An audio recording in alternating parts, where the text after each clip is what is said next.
Welcome back. Breaking news. Gujarat ATS દ્વારા 13 આતંકવાદીઓની ધરપકડનો જે આખો મામલો છે, આતંકી બિલાલ શેરાને કઠવાડાની દિવ્યા પેલેસ હોટલ લઈ જઈ રીકન્સ્ટ્રક્શન કરવામાં આવ્યું. એટીએસની ટીમે આતંકી બિલાલને સાથે રાખી હોટલમાં રીકન્સ્ટ્રક્શન કર્યું છે. આતંકી બિલાલ 1 વર્ષથી અનેક વખત હોટલમાં રોકાયો હતો અને આતંકી બિલાલ શેરા સાથે સલમાન શેરા પણ અહીં રહેતો હતો. આતંકી બિલાલ નોકરીએથી આવ્યા પછી લેપટોપમાં મોડે સુધી કામ કરતો હતો.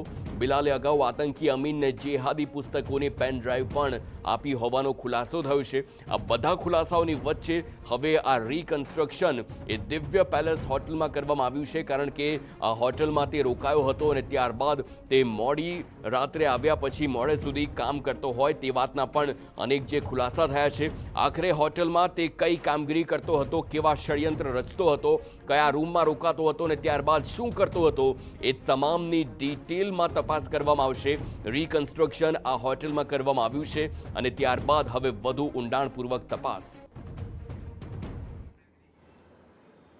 ગુજરાત એટીએસ દ્વારા જે 13 આતંકીઓ છે તેની ધરપકડ કરવામાં આવી હતી અને આપ દ્રશ્યો જોઈ શકો છો કે તેમાંનો જે બિલાલ નામનો જે આરોપી છે તેમને અત્યારે જે કઠવાડા જીઆઈડીસી ખાતે તે દિવ્યા પેલેસ હોટલમાં રોકાયો હતો. છેલ્લા 1 વર્ષથી તે અલગ અલગ દિવસોમાં છે તે અહીં રોકાયો હતો. તેને લઈ અને એટીએસની ટીમ છે તે અહીં પહોંચી છે ને ખાસ કરી અને અલગ અલગ મુદ્દાઓને લઈને એટીએસની જે પૂછપરછ ચાલી રહી છે. આપ જે રીતે દ્રશ્યોમાં જોઈ શકો છો કે બિલાલ દ્વારા અન્ય જે આરોપી છે તેમને પેન ડ્રાઈવ પહોંચાડવામાં આવી હતી ને તેમાં ધાર્મિક સાહિત્ય છે તે આપવામાં આવ્યું હતું. આરોપી જે બિલાલ શેરા છે તે આ હોટલમાં રોકાયો હતો ને તેની સાથે જે છે સલમાન શેરા પણ તે અવારનવાર અહીં આવતો હતો. આ જે બિલાલ છે તે કઠવાડા જીઆઈડીસીમાં નોકરી કરતો હતો અને ત્યારબાદ રાત્રે અહીં આવી અને તેમના મોડે સુધી લેપટોપમાં કામકાજ પણ કરતો હતો. તેની અમુક વસ્તુ પણ છે તેમના રૂમમાં પડેલી હતી. જોકે એટીએસ દ્વારા હવે અલગ અલગ મુદ્દાઓને લઈને પૂછપરછ કરી છે, પરંતુ બિલાલ શેરા છે તેના દ્વારા જે બોમ્બ વિસ્ફોટ જે બનાવવાની વાત હતી તેમાં પણ તેમનો રોલ હતો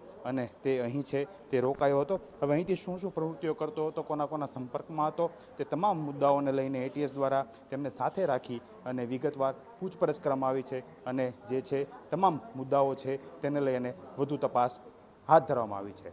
હરીન માત્રાવાડિયા, TV9 અમદાવાદ.